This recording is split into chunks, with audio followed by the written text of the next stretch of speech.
Welcome. It is good to have everyone here. My name is David. Oh, first of all, I need to say Happy Mother's Day.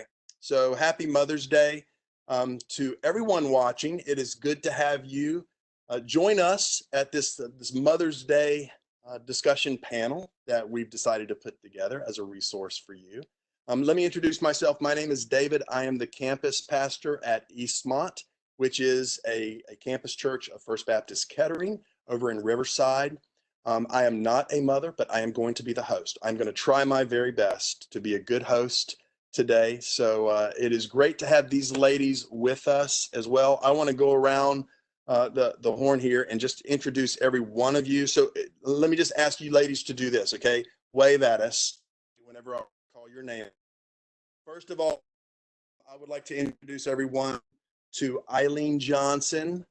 Aileen Johnson down there in the bottom left-hand side. She is our experienced veteran on the panel. She is a grandmother and just a wonderful lady in our church, and it is great to have you on the panel. Aileen, Candace Keck, where you at? She just, did you do that on purpose? So Candace is not only Pastor Chad's wife, she is our senior pastor's wife. I call her the soldier, okay? She is the soldier among us. And I say that as an adoptive father. She has adopted 3 children from China, and she has a daughter as well. So it is great to have you on the panel. Amy Hornbeck, where are you at, sis? There you are on the right, bottom right side.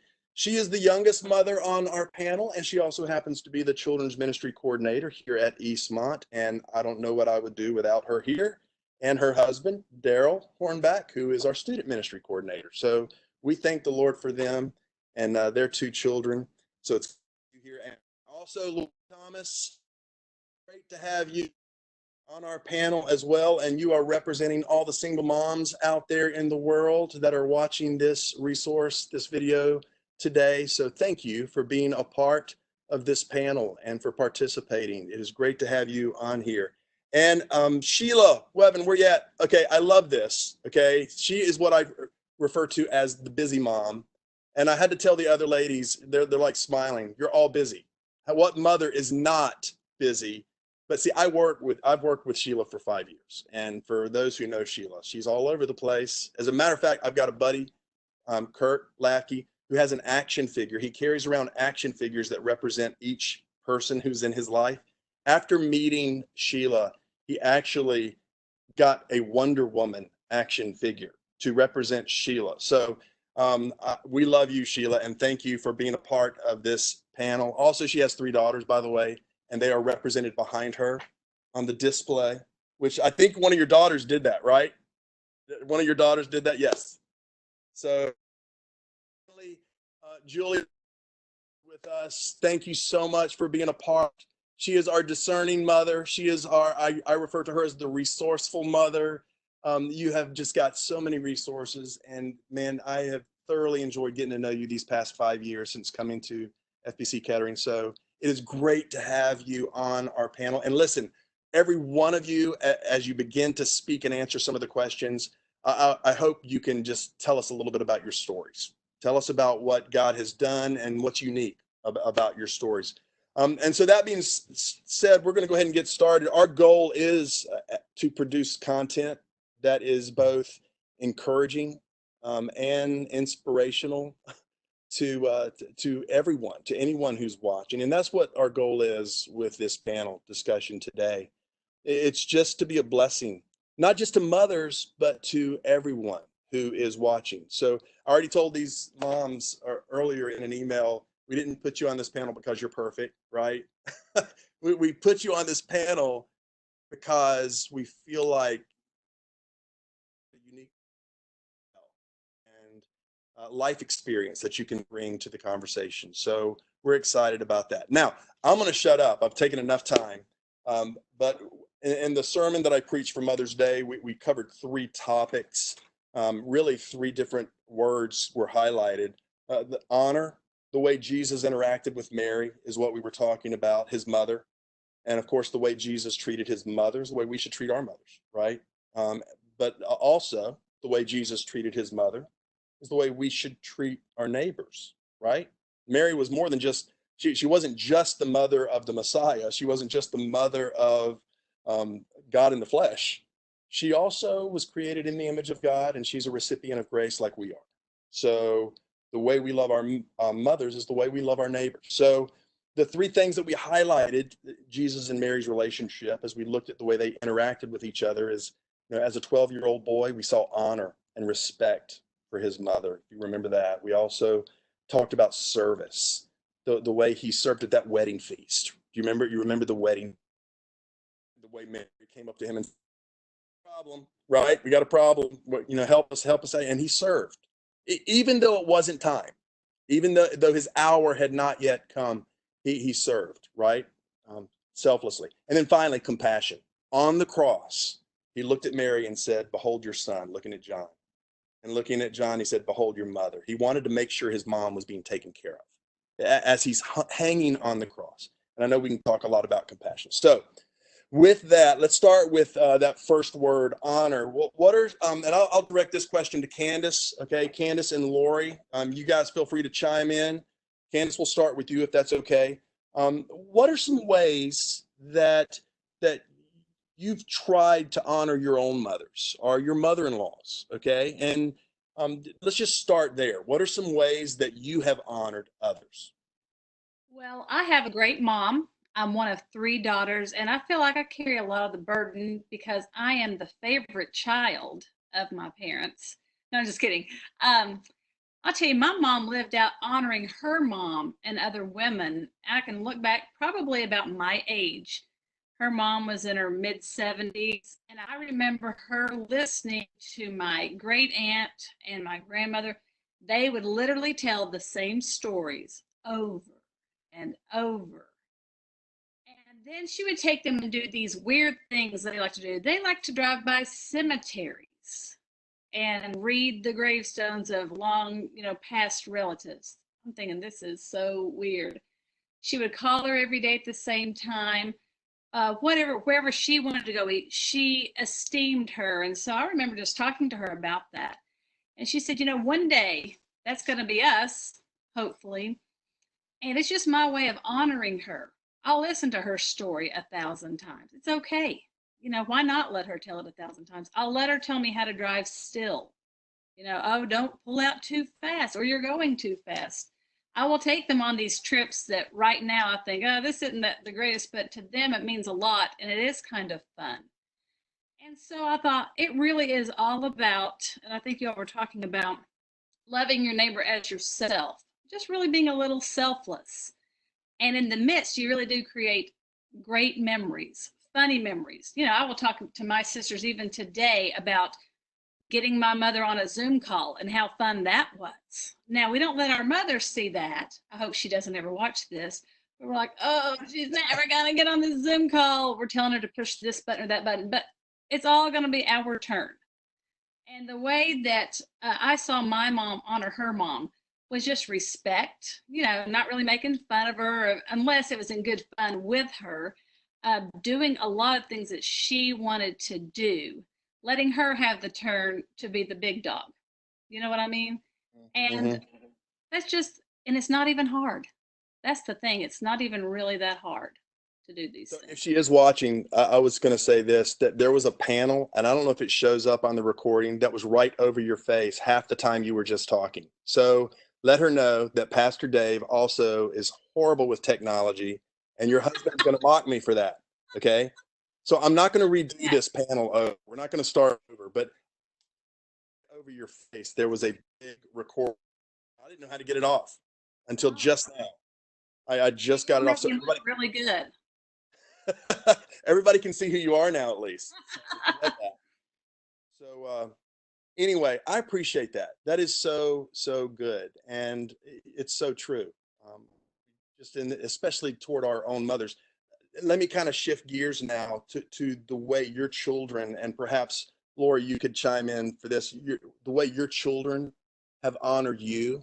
Okay, so and feel free, Laura, to chime in like Candace did, just about your own parents and that honor.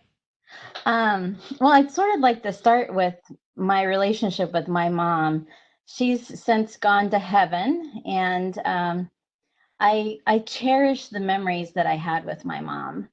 I lost her at a young age, quickly to cancer. It was quite a challenge, but I think back to my time growing up in a Christian home. I had a godly heritage. I was blessed. Not everyone is blessed with that kind of an environment. And one of the things that my mom taught me is to serve the Lord. Uh, as our church emphasizes, we try to be foot washers and want to demonstrate our love towards God. And I had the privilege of serving the Lord with my mom. We were active in ministries together. We were in the music ministry together. And it was such a special blessing to me to be able to serve the Lord as well as serve with my mom. And for me, continuing that heritage and serving the Lord in different ministries, I think that honors my mom. Yeah. And one of the things Sheila and I were talking about earlier is that, when my kids bring home somebody, a friend to the house, you can really tell how they've been raised, how they behave. And if we behave in such a way that we can honor those who have taught us, I think that's something that God can be blessed and honored in as well. Um, and then segueing into how my children honor me, as a single mom, it can be really challenging. Life isn't easy. Never thought it would be.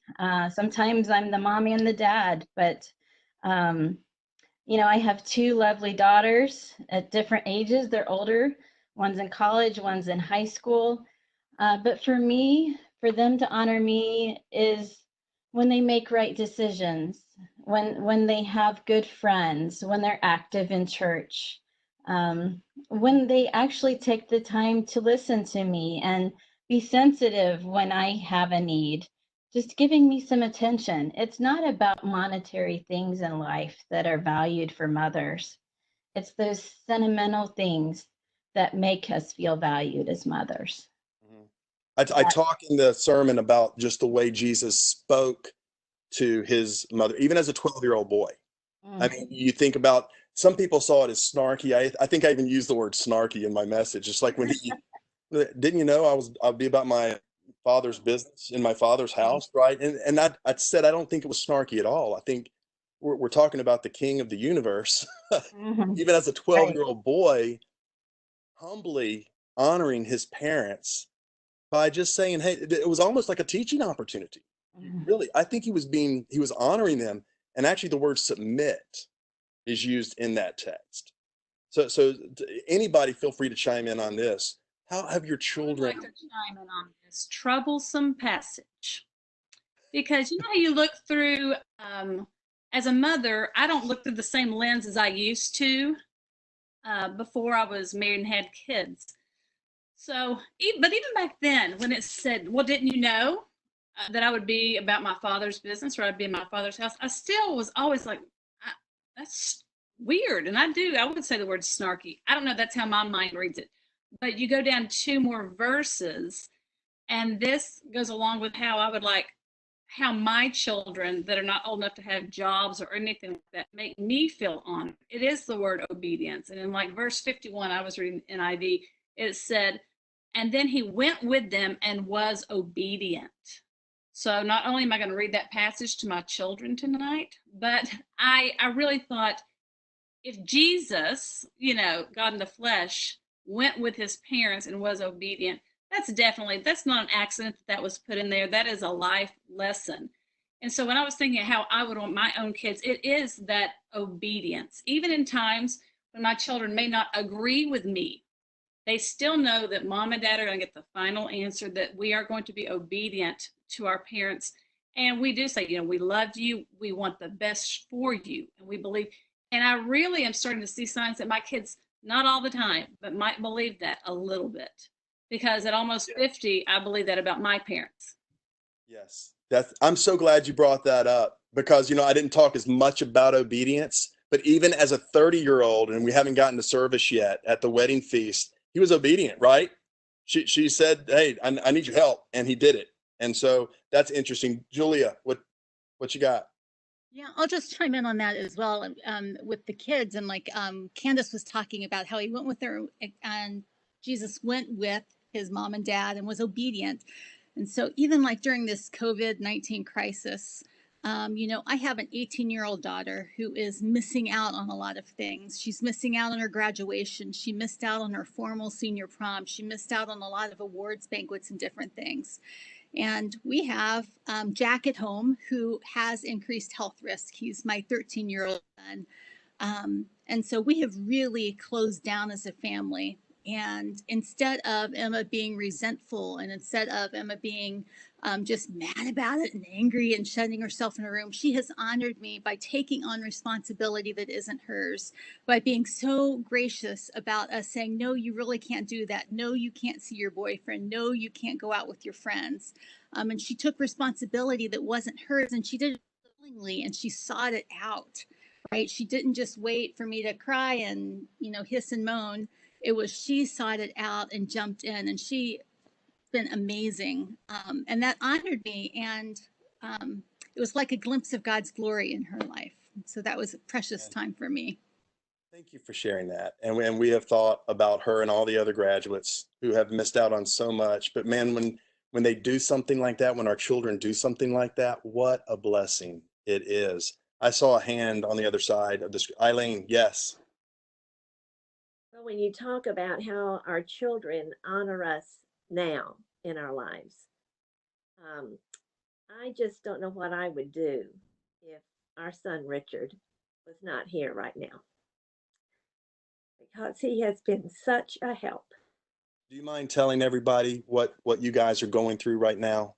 Well, my husband, his dad, has been in the hospital since April the 3rd and had a cardiac arrest on April the 5th.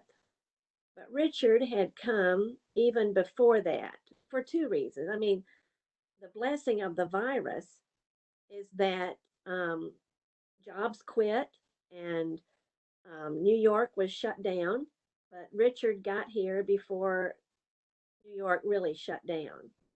And so he was here 2 weeks before his dad went in the hospital, but he was in self quarantine, which he is so sad that he didn't really get to be with his dad before he went in the hospital. But he was here at that time, and it's been such an incredible help and a comfort, and has so honored his dad and how he has taken over really the interaction with the medical team, because sometimes it's hard for me to talk with them, and he's just been, that is such an honoring thing to both his dad and me, and so I'm just very, very thankful for that, and so that's one way that young adult children honor their parents. Well, he's a great example to all of us, Aileen. And what were you going to say? Well, he's able to do that in one sense because he is single, and like we said, jobs are non-existent right now, so he had time. But he would have come anyway. I mean, just he would have, and so that's a blessing. Thank you, Richard. Man, did I see Sheila? Raise your hand. Oh, Candace. One more thing about the honoring. I also think that, you know what, we should do it as examples to other people. And I'm going to call out two people in this panel. Does anybody not remember Aileen and Vaughn going to pick up Miss Birdie all those years? And she'd be dressed up like a doll, the nails done, the hair's perfect, because I'm assuming that was important to her. She was probably a little bit younger, so Aileen knew that. So that was Aileen's mother-in-law, although you would have never known it. And I always thought that was beyond precious. And I, along with probably everybody, noticed that. The other thing was we just had my son's Shepherd's 13th birthday parade. And here comes Alice driving about 100 miles an hour in the back of Sheila's car, because Sheila knows that Shepherd and Alice love each other. And it was the thrill of his life to see this 87-year-old woman with her head out the window wishing him happy birthday. And, Sheila knew that. She took the time to go get her. So I just want to say that those things are noticed and it's encouraging. Yes. Yeah. That's really an example of a parent, a mother also honoring her children. I mean, that because again, our children are created in the image of God, and we should show honor to them as we're asking honor from them, of course, and obedience, as you said. But we need to also respect them and show them honor. And my heart is encouraged to see parents do the same thing with their kiddos, just to show respect to them. I think I referred to not provoking your children to wrath. That's another truth in Scripture that we so often forget. Did I see another hand go up? Sheila, yes. Let me unmute you. There you go. Talked about the heritage, the Christian heritage.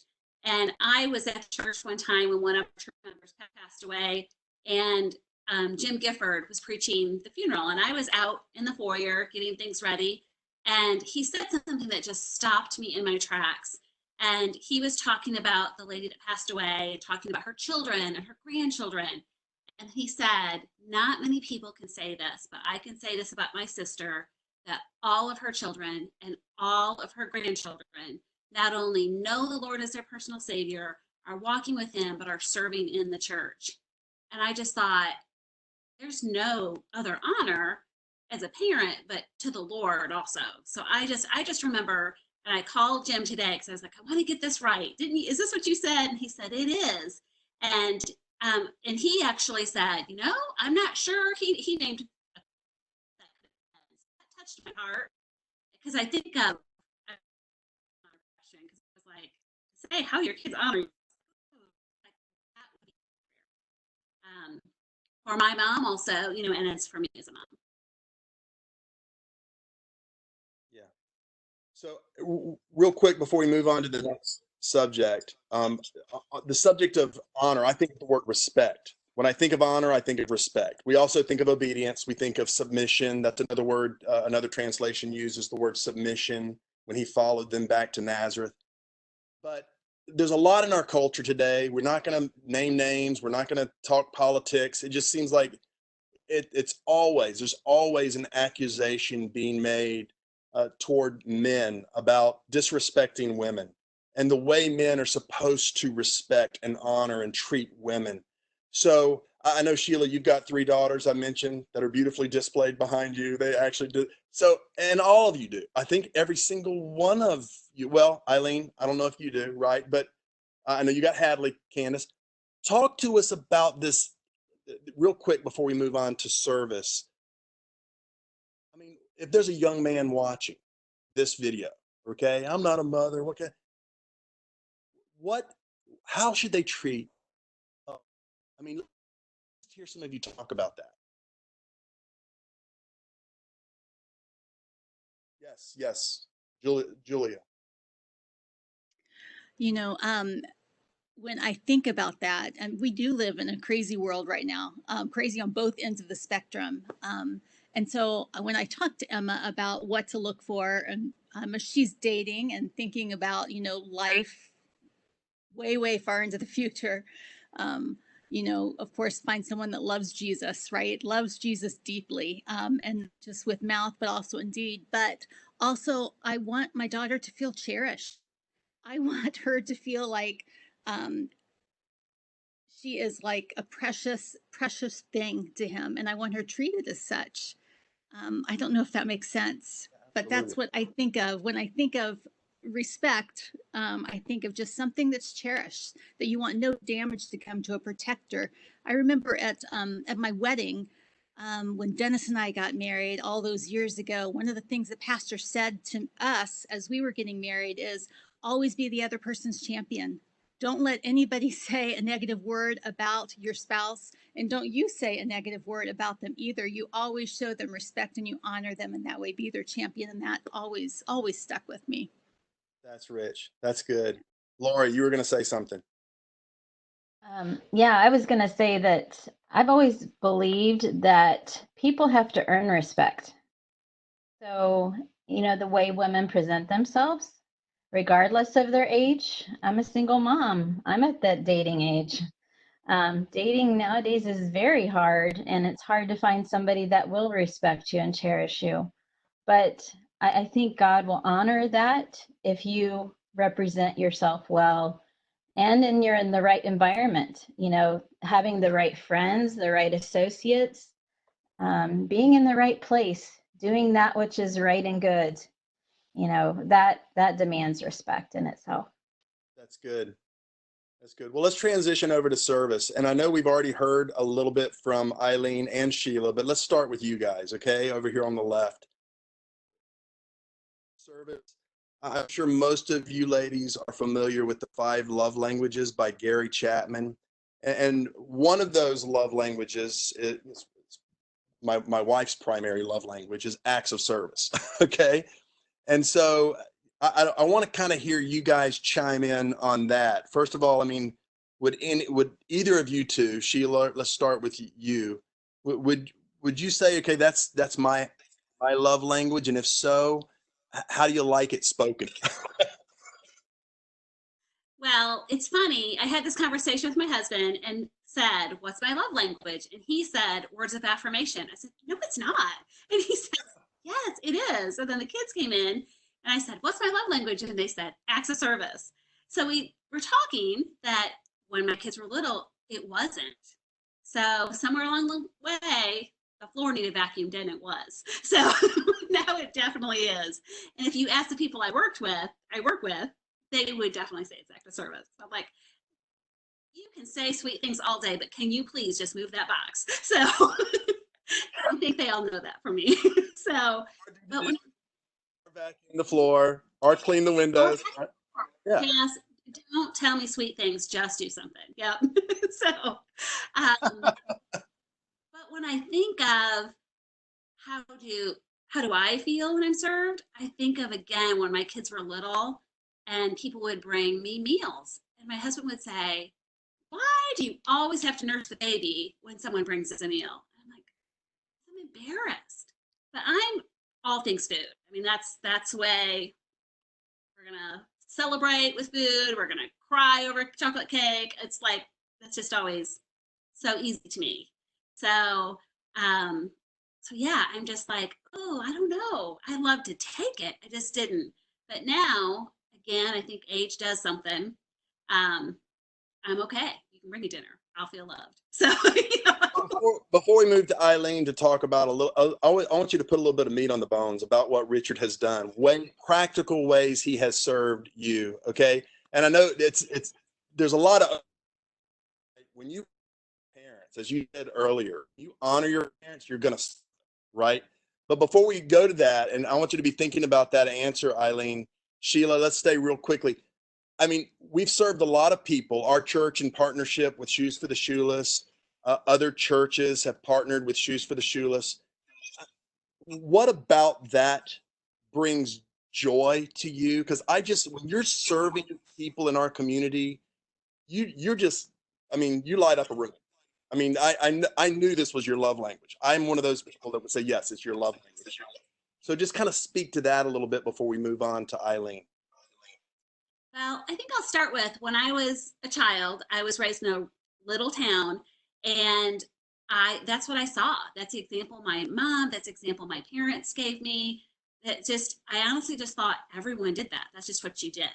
So I think as I grew, I realized the why with the what. Why do we serve? Well, because we love Jesus and we want people to see that. So I think, our church has been working with Shoes for the Shoeless right when they started 10 years ago. And so that relationship, we've had a lot of opportunities to serve. And I think back just within one calendar year, well, we've served with some hurricanes with Shoes for the Shoeless and traveled, a few of us did. And just in this last year, we served our neighbors during the tornado. I think Eric Halter and I had the opportunity to be in our community, downtown Dayton. And I've lived here over 20 years and we walked in the rain. At that point, it was right after, just days after the tornado hit, and there was no electricity anywhere. And we were now, since I've had disaster relief, I didn't know what we were doing then, but they would probably call it welfare checks. We were literally knocking on doors, asking if they were okay, do they need water, and just literally going door to door. And I just met the sweetest people in the neighborhoods I didn't know existed. I was like, I didn't know we had a Turkish community. I didn't know. And we were just literally walking the streets and just throwing out supplies. So I think that was real sweet. And then now again, here we are, not even a whole year later, and Shoes for the Shoeless, because they're in the school and because they give brand new tennis shoes to kids, they knew that director Chris Horlacher knew before COVID-19 even started, before we even thought about closing down, she knew those kids that eat their meals at school were going to be hungry and not have any food. Yeah. And then it just blossomed into, it's not just the school children, it's our senior adults, it's anyone that can't go get food. And we have heard stories, and I think that's what makes me light up, is that it's not our church at all. It's our church building, but it's the church with a big C, all of us coming together and get to serve. And that's just been awesome. Aileen, I promise I'm coming to you. But first of all, I was going to go to Amy before she raised her hand, because I just love watching the way she gets involved in service with her kiddos. Okay. I mean, she has 2 young children, and just about every time you see Daryl and Amy, they're right there beside them serving. So Amy, you wanted to say something. Yeah, I was just going to say that Daryl and I were able to be a small part of that whole food distribution last week. And we went to a single mother's house. Her children go to the Eastmont Elementary, right down the road from our church. And it was just amazing to see, like, we came up to her door with our hands full of groceries, knocked on the door, and she came out, and just this huge smile just made our day. And like I said, oh, this isn't it. We still have more boxes for you. And like, just, I mean, she was grinning ear to ear and just so thankful for getting that food. And it was just an awesome experience, and just filled our hearts with joy just by seeing that huge smile. So And I know you've seen the impact it's had on your children as well. Just them engaged, seeing you engaged, others engaged in service to others. yeah. Laura.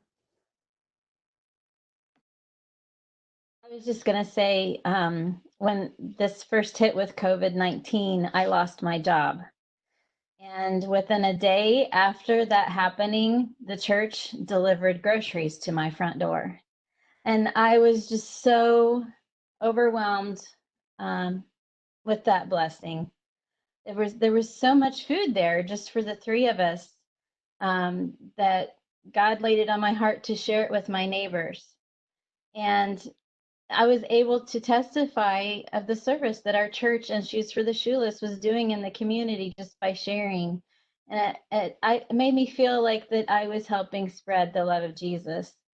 And it was such a huge blessing. Thank you, Lori. And Aileen, I know we've been wanting to get over to you just about the practical ways. I know you've mentioned Richard serving you during this really difficult time that you and Vaughn have gone through. But tell us a little bit about some of those practical things he's been able to do, even simple things, I'm sure.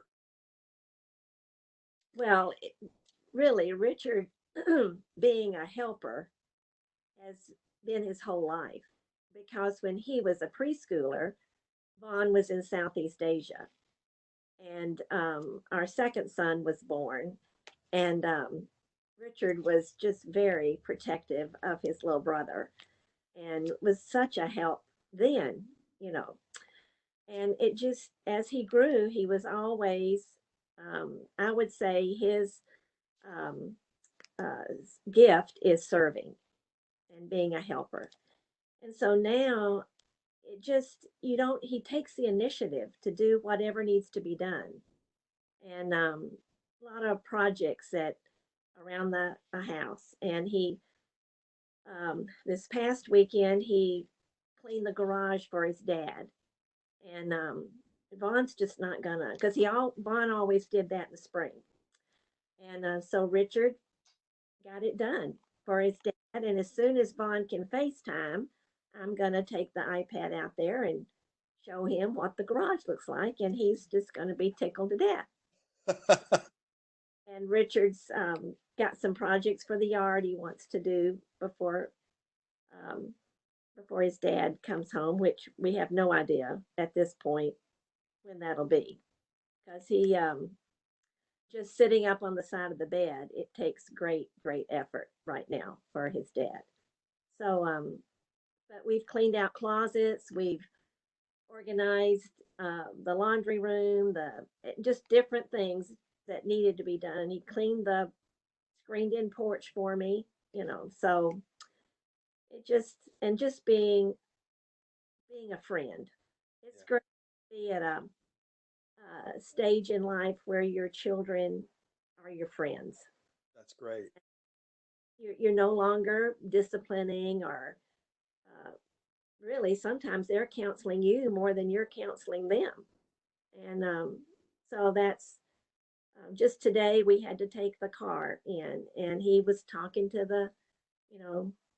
at the shop, talking to the guy. So those are all kinds, just little ways. I never clean up after him. He's cleaning up ahead of me. So that's great. But one thing I would like to say about things we've learned from our moms, one of the greatest lessons I think that I learned from both my mom and dad was they never ever panicked when I was in a hard place. They were always calm. And what I have learned is that they were teaching me confidence in who God is. And I've had to learn that as my children grew and I had less and less control of what their influences were. But God is always there. And He goes ahead of us and prepares the way. And when Vaughn was in Southeast Asia, Mother and Daddy never panicked for me. They were never anxious. And I learned to trust. And that's part of what being a veteran, I've learned more and more about what trusting God means. And that song, Oceans, has the phrase in it, Holy Spirit, lead me where my trust has no boundaries. And it comes from having confidence in who God is. And right now, with the virus, and oh, how my heart breaks for Elva Wright, who can't be with Matt, or for Betty Riddle, who could not be with her husband when he went to be with the Lord. That just breaks my heart. You can't be with Vaughn right now. You can relate. I can't be with Vaughn. But there's another song that says in my Father's house. That's not the name of it, but it has a phrase in there that Jesus is in the room. And there it goes back to that confidence that God's there, and so the visual that I have is Jesus just standing right there beside Vaughn, patting him on the shoulder and saying, I've got this. I've got this. We're going to get through this together. And I am so thankful that my parents, by their response, how they reacted and responded to difficult situations in my life, they didn't run to the rescue and, they were just so worried how I was going to make it. Never, never. But I learned that they were on their knees and that they knew that God was there. So that's a great thing that we can pass on to our children is confidence in who God is in all life situations. And that doesn't mean it's easy. Oh, no. This illustrated for us how, you ask yourself, I wonder where Richard got that from. And you just went back to his grandparents now. Right. How this is passed on from generation to generation. And service is just one of those things that's Right. passed down that we pass on to our children. But I'm so encouraged just hearing the putting the pieces together in your own life. Yeah. Yeah. Thank you for sharing. those things with us. Any other thoughts about service before we move on to compassion? And like we said, just they're all connected, right? Honor, service, compassion.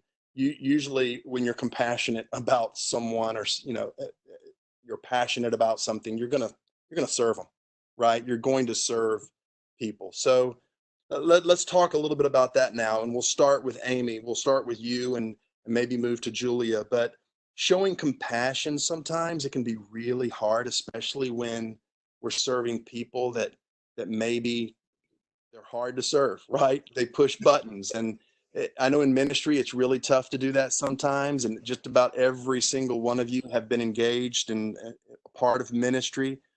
Another part of that we saw in the sermon today, it's difficult, when you're grieving, when you've lost a loved one. Thinking about Mary at the foot of the cross, when Jesus, it's inevitable, I'm going to lose my son. And yet Jesus was able to still serve in a way to show compassion, making sure his mother's needs were met. So, Amy, let's start with you, and maybe Julia, if you'd like to chime in as well. Tell us a little bit about showing compassion to others. Yeah, when I think about that story of just how Jesus was at his lowest point, hanging on the cross, enduring all that pain, yet he was still concerned about others. And he just wanted to make sure that his mother was taken care of. And so that just really inspires me as a person. Like even on my most exhausting days, where I do not feel like doing anything, like I have nothing left inside me, or I have little to zero patience with my kids left, to just go that extra mile and show them that love and that forgiveness and that compassion towards them, because Jesus did, and that's our perfect example. And so just trying to always keep that in the back of my mind, like, this is what I'm supposed to do. I need to show this person compassion, even if they're hard to love. Thank you for that, Amy. I know, Candace, we're part of an adoption fostering support group, and this comes up a lot, but showing compassion sometimes to a child, our own children who are from hard places. Sometimes I just need a reminder. Even today, I had a conversation with someone about just one of our children. We've adopted two, and just one of the things that really helps Mary Beth and I is just compassion. God, I think that's one of the things he sets us on this path of adoption because of compassion, but it also allows us to serve our children better, right? Speak to that before we move over to Julia, if you don't mind, just a little bit about compassion in regards to adoption. It does. And also, this helps a lot. I can't hear you. Okay. That helps me. Because I'll tell you what, there are some people out there, and you don't have to be adopted. It can be like Dave was saying, some people are just harder to serve than others. But when you do have a child from a hard place, and Julia really walks beside me in this, she hears a lot about this. It is, I was talking to, I don't even know who it was, but I said, boy, this is such a constant reminder of how really my flesh is with the Lord, because I do have one child in particular that I have adopted, and I love him dearly, and I'm intrigued by him. But yesterday, and I have thanked the Lord over and over for this, that I can have a pretty good sense of humor when he says things like, "Your heart must be black," because I punished him. So, and I can kind of laugh about that, because I knew this would not be easy. We knew, Chad and I knew this would not be easy, but to constantly serve somebody and show compassion is not easy. And this has shown me so much, really, what I really am like. And I don't like it. And so it's not easy, but in a way, boy, that does drive me to be more compassionate. And I think a little bit of this is age and just what the Lord is constantly teaching you. I think I'm a more compassionate wife. I'm more compassionate when I'm a substitute teacher. I'm more compassionate with those kids, because you just don't ever know what someone's background or what they are going through. is. You just don't know. And we always need to keep that in the forefront of our mind. But then I just remember my selfishness. I want things to be easy. I want to get on with the program. I don't want to miss out on this or that. And boy, some of these things can. That's when you say, but I love Jesus enough. And Jesus helped me love this child or this person enough. Because I did get worried at one time that service and compassion to my family was feeling like a burden. And I felt humiliated. And I felt like I wasn't a genuine person. But the Lord really has spoken to me over the past year and said, I am refining you. I'm sanctifying you. And that's just part of this process. And I think mine's going to be ongoing, forever. Oh, mine too.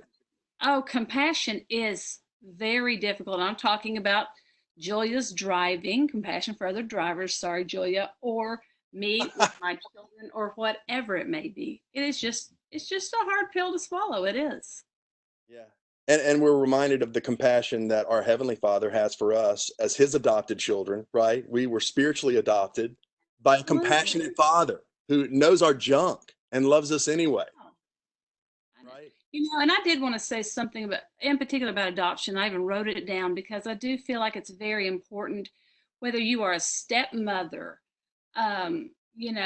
whatever way you have become a mother, mine's through adoption, to also honor that mother, the birth mother or the stepmother or the whoever mother, and never let those children hear an ill word out of your mouth, about them, because they're always going to be on the side of that birth mom or that mom.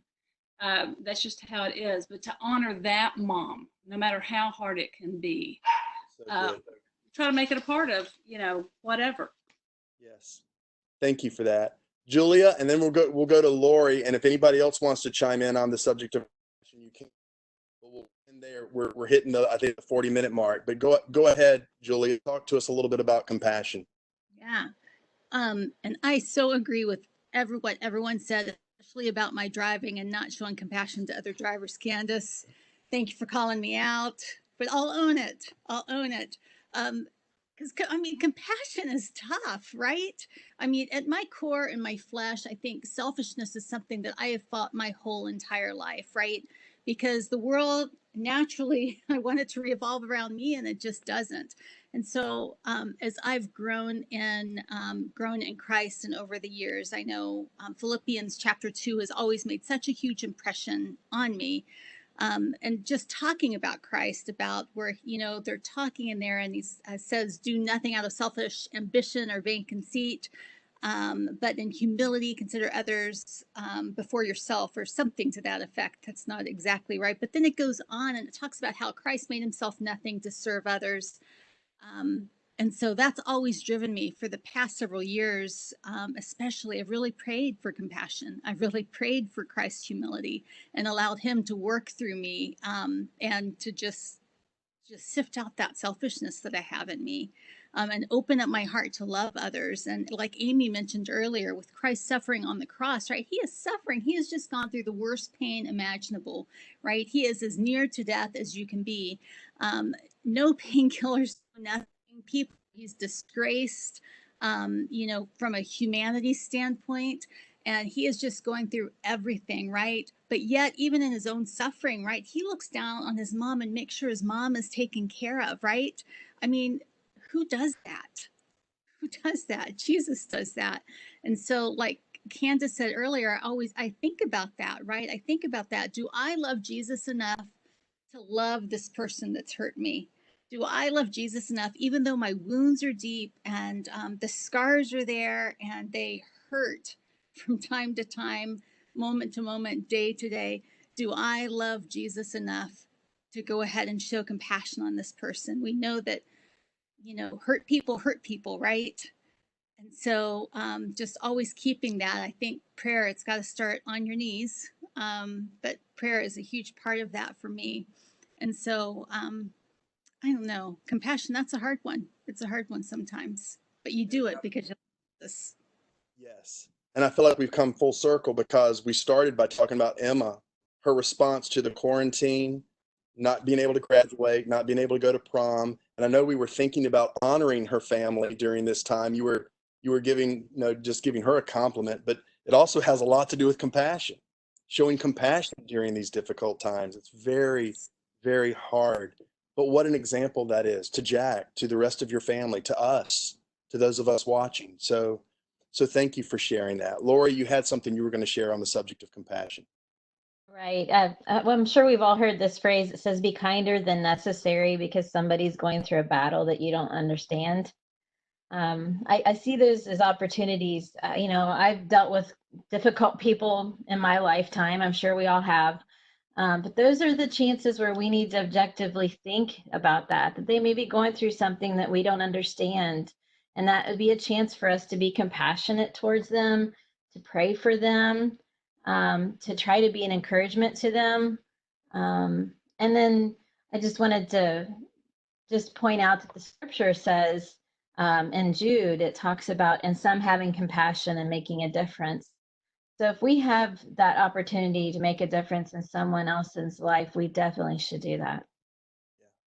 I mean, when the world looks at how the church is responding to a crisis, okay, when we're getting our teeth kicked in, and they see, instead of bitterness and anger, they see service, and they see honor and respect, and they see compassion.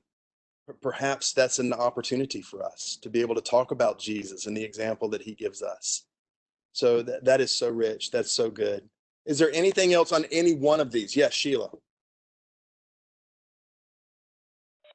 Well, I think for me, let me do something. Let's just get something done. That's easy for me to serve. But I think what I've learned through service is compassion, because even though it doesn't matter if you're serving in a hurricane or after a tornado, whatever you're doing is really a tool. I mean, you might be taking a box of food, you might be taking supplies, but really what I've learned, me doing is easy. Me listening is not so easy. But that's what I've learned, is that's what people want to do. They want to share their stories. So a lot of times it took me to drive all the way to North Carolina after the hurricane to really realize that's what people need to do. They just need to share their hurt and share their story. So I think that's what I learned through service, is the Lord teaching me humility of, it's something that's not easy for me to do, is to stop talking and listen. And, it looks like, and that's what I love about serving. And that's what I love about what Jesus taught us and we try to show is that it doesn't matter what you're using. That box of food is just a tool. In this case, it is something they really need. A lot of times, it's just an opportunity for us to be there and be Jesus. And I think that's something I've learned, and I'm still trying to get better at, is listening. Oh, we all are. And I get a little feedback on here. So my apologies for that. But yeah, ladies, thank you so much for all of this. And is there anything else any of you want to chime in? Maybe you've been itching to talk about in either one of these three words: service, honor, compassion, before we take off. We'd all like to go to Eileen's house. It sounds like Richard's doing a good job over there. Yes, yes. Certainly more ready for company than it ever has been. That is awesome. That is awesome. We're praying for Vaughn, Aileen. Thank you. And we're definitely lifting you up. And Emma, hey, we're lifting her up. I know this is a hard time for her. We're going to be praying for her along with all of our other graduates. Lori, we rejoice that you've been able to keep some work and that you're still able to work. And I know that's your desire, that's your heart. Thank you for sharing. We talked a little bit about Shoes for the Shoeless, and we're going to continue to serve, show compassion, right? We're going to continue to honor our community and love them well. And I know on our church website, there's more information about how we, those who live close by here, close to Dayton, Ohio, who watch this, can get involved and serve. And by the way, if any of you have watched this and you've been encouraged by it, please pass it on. And I want to encourage you to go to our Facebook page. We have information about our women's ministry. Also, you can use this link, fbckettering.org/connect, if you'd like more information about our church. And that's just another way. Oh, we got a visitor. Hello there. Is that Richard? Yes. Hello, guys. Hey. So we love you guys. Thank you so much for participating in this panel discussion. Went a little longer than we originally anticipated, but we needed every word of what you had to say. So thank you for your encouragement, and tell the rest of your families that they gave. We love you all. And thank you guys for joining in as well. Blessings to you. Bye-bye.